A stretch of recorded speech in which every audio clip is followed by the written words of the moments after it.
2026ကစပြီးတော့ငါစာလုပ်ပြီးစူးစမ်းပြီးဆိုပြီးတော့နှစ်တိုင်းကြွကြော်လာခဲ့ပြီးတော့မှဒုံရင်တိုင်းပဲဖြစ်နေပြီလားဒါတွေမကသေးပါဘူးမမရဲ့ stress တွေလည်းဖြည်းဖြည်းပြောင်းမလို့ stress တွေလည်းပိုပြီးလာတယ်အတွေးနှုံထဲမှာနစ်နေတယ်ပြီးလို့ရှိရင်တခြားလူတွေနဲ့နှိုင်းရှင်တခြားသူတွေရဲ့အမြင်ကိုဂရုစိုက်ပြီးတော့ကိုယုံကြည်မှုပျောက်ဆုံးနေတယ်ပို့လို့ရမယ့်လုပ်ငန်းဆောင်တာတွေကိုကောင်းကောင်းမလုပ်နိုင်လားဆိုတော့လည်းမလုပ်နိုင်ဘူးအကျင့်ရပြတ်တဲ့ပြက်အလုပ်ဆိုလဲနောက်ကျအစားမမှန်အိမ်မမှန်ကိုထမင်းစားပကံစီးရမယ်ဆိုလည်းမစီးဖြစ်ဒီလိုမျိုးအကျင့်ရပြတ်တဲ့ပြက်နေလားလူမျိုးရေစုံမျောနေလားအဲ့လိုမျောနေတဲ့ဘဝကိုကျေနပ်လားဆိုတော့လေမကျေနပ်ဘူးစိတ်ညစ်နေတယ်လှုပ်သလားဆိုတော့လေထားမလှုပ်ဖြစ်ဘူးဖြစ်မြောင်မလှုပ်ဖြစ်ဘူးဒီလိုမျိုးဘဝတန်တရားရှိလျာထွေပြနေလားလို့ဆိုတော့ဒီက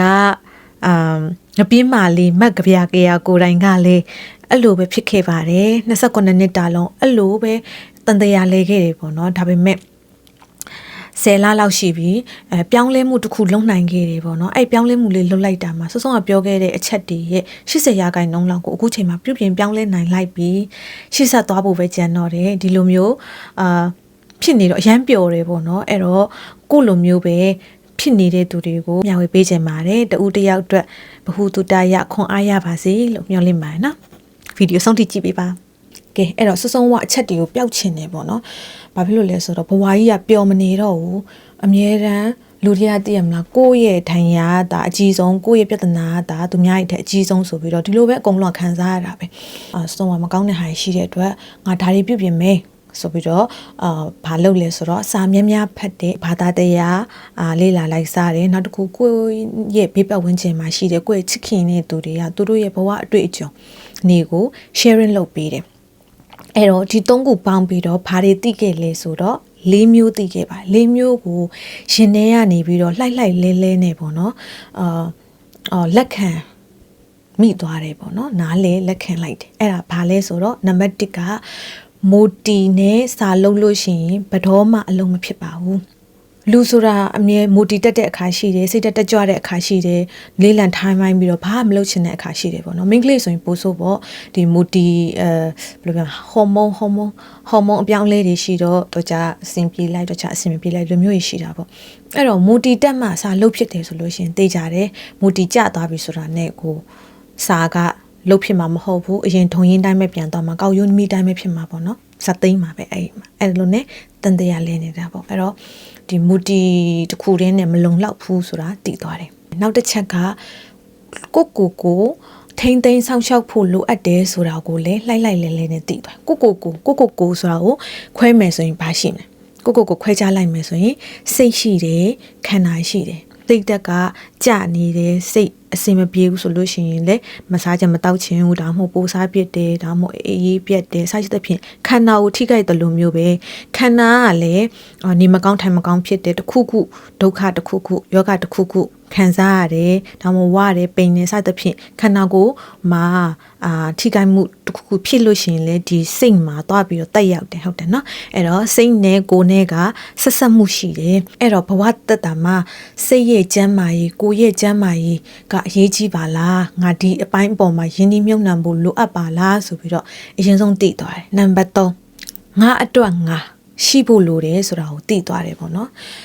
ငါရဲ့မိသားစုအတွက်ငါဘလို့ပေးဆက်တယ်ကိုချစ်ရတဲ့သူတွေအတွက်ကိုကကြတော့ထဲ့သွင်းစဉ်းစားနိုင်ပြီးတော့ကိုအတွက်ကြတော့ငါလေးအခုစိတ်ညစ်နေပါလားစိတ်ညစ်ပြီးတော့မစားနိုင်မတောက်နိုင်နဲ့ဖြစ်နေပါလားဘာမှစိတ်မပူနဲ့ငါတယောက်လုံးရှိတယ်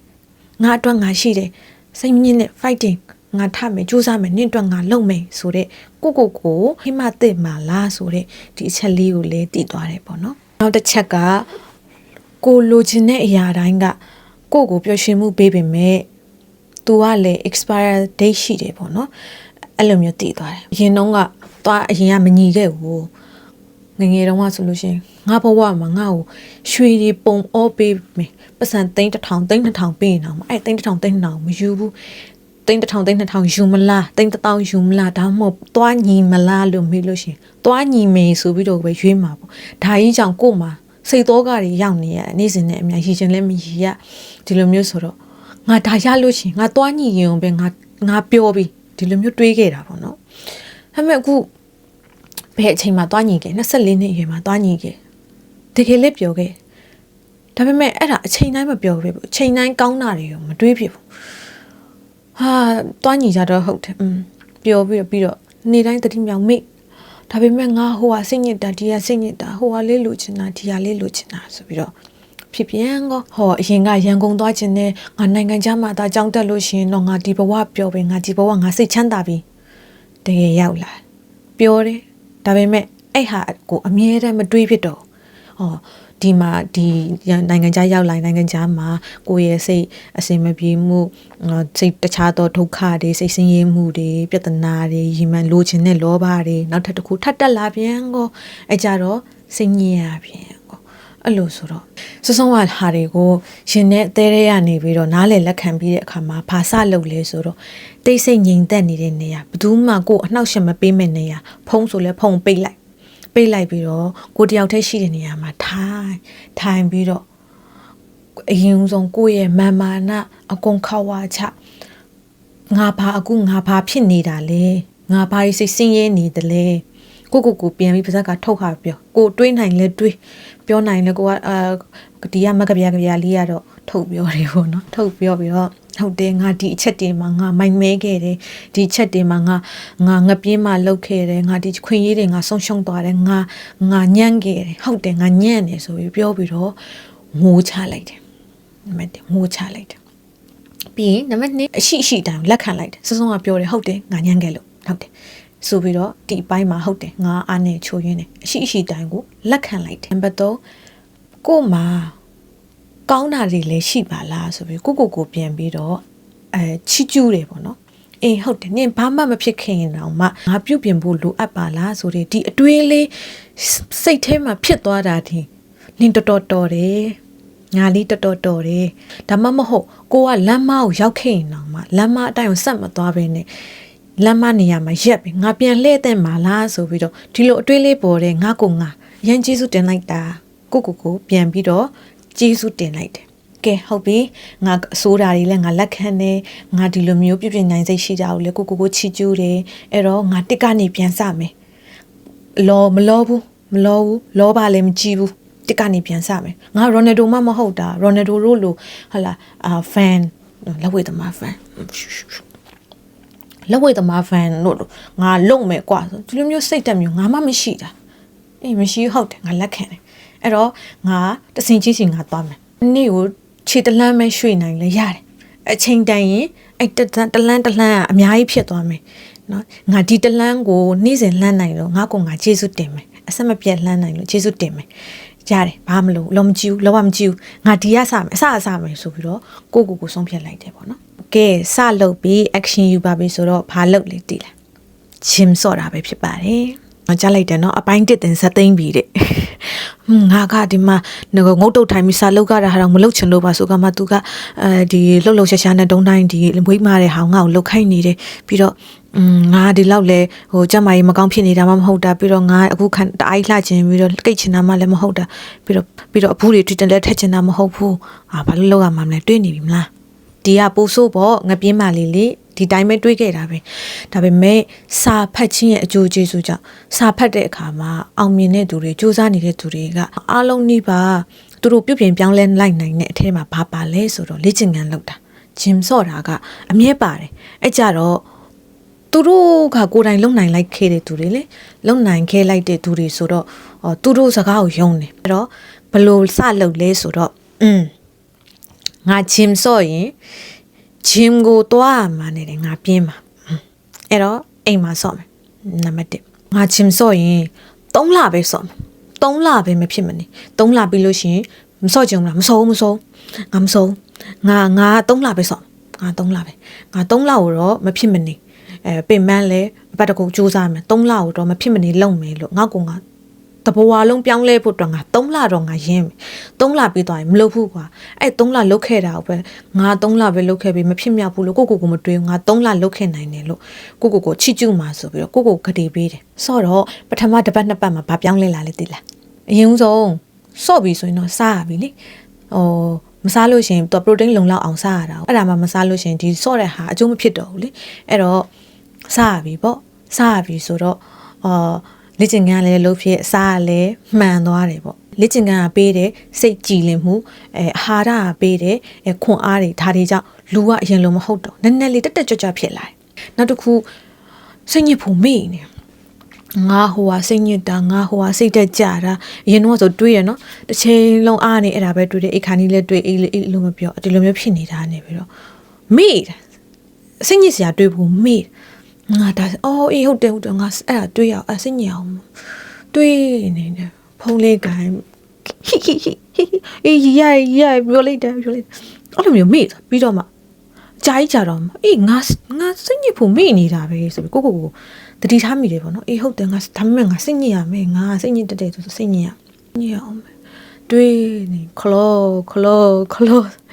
အေးပါမှန်သွားတော့အေးလဲမှန်တယ်အစားတောက်လဲမှန်တယ်လေ့ကျင့်ခန်းလဲလုပ်တယ်ဆိုတော့ဘလောက်တောင်မှဟို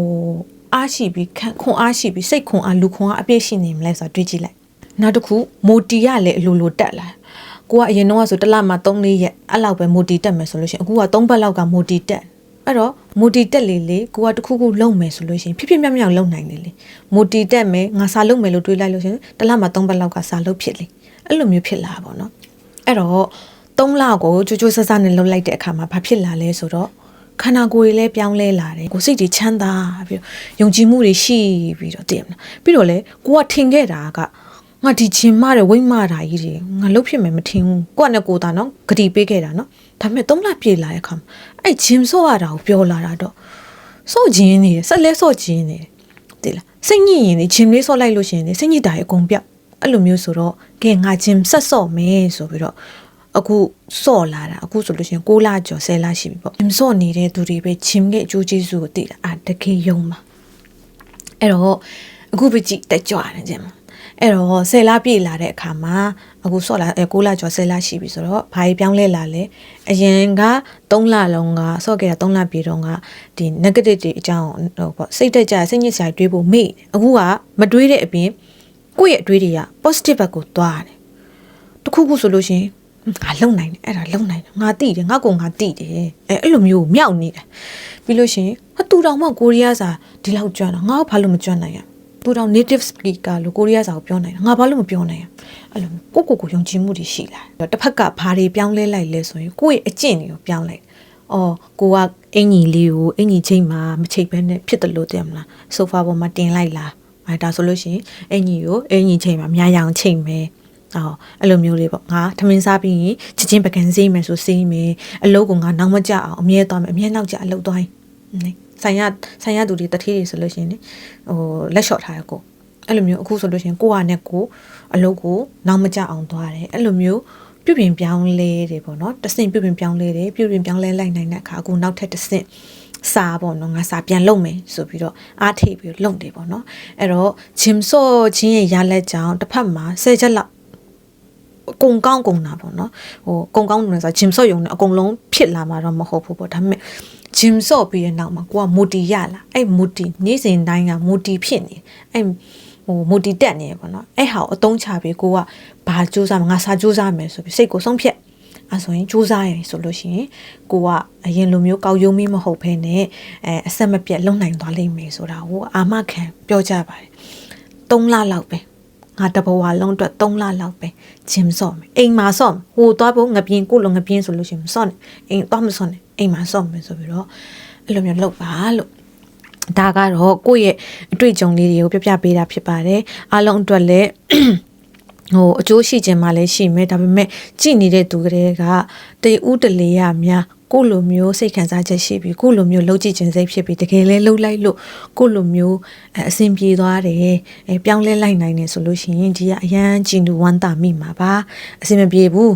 မစော့နိုင်ဘူးဟေးငါကတော့နောင်ဘဝမှာစော့မယ်ကူကတော့ no ပဲဆိုလို့ရှိရင်လဲဒီဗီဒီယိုလေးကြော်သွားပေးပါအနှောက်အယှက်ဖြစ်သွားရင်လဲခွင့်လွတ်ပါပြချင်ပါတယ်အဲ့တော့2026မှာအားလုံးပဲကိုစူးစမ်းခြင်းကိုဖြစ်ခြင်းနဲ့ရည်မှန်းချက်တွေကိုလက်တွေ့အကောင့်ထဲပေါ်လှုပ်ဆောင်စူးစမ်းလှုပ်ဆောင်နိုင်ပြီးတော့လိုချင်တဲ့ target တွေစီအရောက်လတ်နိုင်ပါစေလို့ဆုတောင်းပေးရင်းနဲ့ညီကုန်းချုပ်ပါတယ် bye bye